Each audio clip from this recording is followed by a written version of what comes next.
வணக்கம். தமிழ் ஃபுட் கார்னரில் சேப்பங்கிழங்கு ஃப்ரை பண்ண போகிறோம். சேப்பங்கிழங்குல விழுவிழுப்பு தன்மை இருக்கும். அந்த விழுவிழுப்பு தன்மையே தெரியாத அளவுக்கு இந்த ஃப்ரை பண்ணியிருக்கோம். இது எல்லா வகை சாதத்துக்கும் சைட் டிஷ்ஷாக வச்சு சாப்பிட்றதுக்கு ரொம்பவே நல்லா இருக்கும். இப்போ எப்படி பண்ணுறதுன்னு பார்க்கலாம். இது வரைக்கும் தமிழ் ஃபுட் கார்னர் சேனலை சப்ஸ்கிரைப் பண்ணாதவங்க சப்ஸ்கிரைப் பண்ணிக்கோங்க. 1/2 கிலோ சேப்பங்கிழங்க வாஷ் பண்ணி எடுத்து வச்சுருக்கேன். இப்போ இதை முழுசாக குக்கரில் வேக வைக்கிறதுக்கு பதில் நம்ம ரவுண்ட் பீசஸாக கட் பண்ணி ஸ்டீமரில் வேக வைக்க போகிறோம். அந்த மாதிரி வேக வச்சோம்னா சேப்பங்கிழங்கோட வழுவழுப்பு தன்மையெல்லாம் குறையும். கட் பண்ணிடலாம்.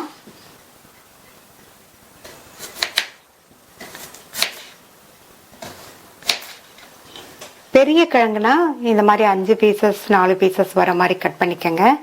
சின்ன கிழங்குனா 3 பீசஸ் வர மாதிரி கட் பண்ணிக்கோங்க. இந்த திக்னஸ்க்கு இருக்கிற மாதிரி எல்லா கிழங்கையும் கட் பண்ணி வச்சுக்கலாம். எல்லா கிழங்கையும் கட் பண்ணியாச்சு. கட் பண்ண கிழங்கு எல்லாத்தையுமே இந்த பாத்திரத்தில் மாற்றிட்டு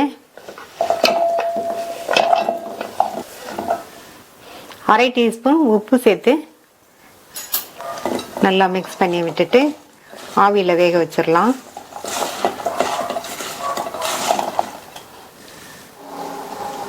ஒரு இட்லி பாத்திரத்தில் தண்ணி விட்டு நல்லா சூடாயிடுச்சு. அதில் ஸ்டீமரை வச்சுட்டு கிழங்க வச்சிடலாம். நான் ஸ்டீமரில் வைக்கிறேன். இதுக்கு பதில் நீங்கள் இட்லி தட்டுலையும் வேக வச்சுக்கலாம். மூடி வச்சிருங்க. இந்த கிழங்கு 10 to 12 நிமிஷம் வேகட்டும். இப்போ 10 நிமிஷமாக வெந்துருச்சு. கிழங்கு குழையாம வெந்திருக்கு. இந்த மாதிரி ஒரு ஃபோர்க் வச்சு குத்துனோம்னா லைட்டாக தான் ப்ரெஸ் ஆகணும். இந்த மாதிரி இருந்ததுன்னா விழுவிழுப்பு தன்மையெல்லாம் நல்லா குறையும். இப்போ வெளியில் எடுத்து வச்சு ஆற விட்டுட்டு ஆறிடுச்சு. ஒவ்வொரு கிழங்காக எடுத்து தோலை உரிச்சிடலாம். கிழங்கு 60% வெந்திருக்கு. ரொம்ப வெந்துச்சுன்னா குழக்கலன்னு ஆயிரும். இதே மாதிரி எல்லா கிழங்கையும் உரிச்சிடலாம். இந்த மிக்ஸி ஜாரில் 10-12 சின்ன வெங்காயம், 4 பல் பூண்டு, ஒரு சின்ன பீஸ் இஞ்சி, 1/2 டீஸ்பூன் சீரகத்தூள், 1/2 டீஸ்பூன் சோம்புத்தூள். சீரகத்தூள் சோம்புத்தூள் இல்லைன்னா நீங்கள் சீரகமும் சோம்பும் முழுசாகவே சேர்த்துக்கோங்க. கூடவே 1/4 டீஸ்பூன் மிளகுத்தூள் சேர்க்குறேன். அடுத்து இதில் 1/4 டீஸ்பூன் மஞ்சள் தூள், 1/2 டேபிள் ஸ்பூன் மிளகாத்தூள், தனி மிளகாத்தூள் சேர்க்குறேன். மிளகாத்தூள் உங்களுடைய காரத்துக்கு தகுந்தபடி சேர்த்துக்கோங்க. 2 டீஸ்பூன் மல்லித்தூள்.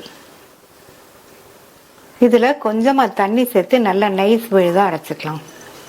இப்போ நம்ம தோல் உரிச்சு வச்ச சேப்பங்கிழங்க ஷாலோ ஃப்ரை பண்ண போகிறோம். அதுக்கு இந்த இரும்பு கடாயில் 4 டேபிள் ஸ்பூன் கடலெண்ணெய் சேர்க்குறேன். இந்த ஃப்ரையை இரும்பு கடாயில் பண்ணால் நல்லாயிருக்கும். இரும்பு கடாய் அல்லது அடிக்கனமான கடாய் எடுத்துக்கோங்க. எண்ணெய் சூடாயிருச்சு. நம்ம எடுத்து வச்ச கிழங்க கொஞ்சம் கொஞ்சமாக சேர்த்து இதில் ஃப்ரை பண்ணிக்கலாம்.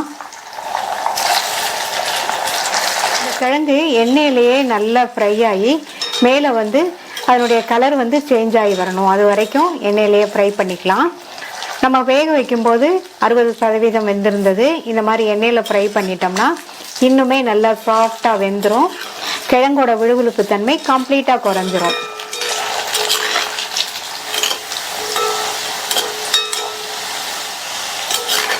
இப்போ கிழங்கு பார்த்தீங்கன்னா அதனுடைய கலர் மேலே லைட்டாக சேஞ்ச் ஆகிருக்கு. கிழங்குமே நல்லா சாஃப்ட் ஆயிடுச்சு. இதை வேறொரு பவுலுக்கு மாற்றிட்டு நல்லா எண்ணெயை வடிச்சிட்டு மாற்றிக்கங்க.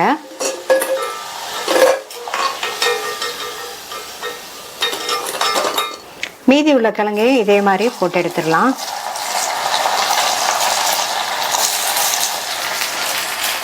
எல்லா கிழங்கையுமே ஃப்ரை பண்ணியாச்சு.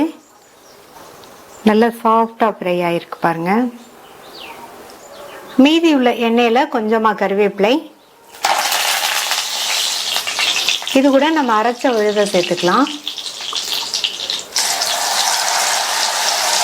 கிழங்கு வேக வைக்கும்போது உப்பு சேர்த்தோம். இப்போ இந்த மசாலாவுக்கு தேவையான அளவு உப்பு நல்லா கலந்து விட்டுறலாம்.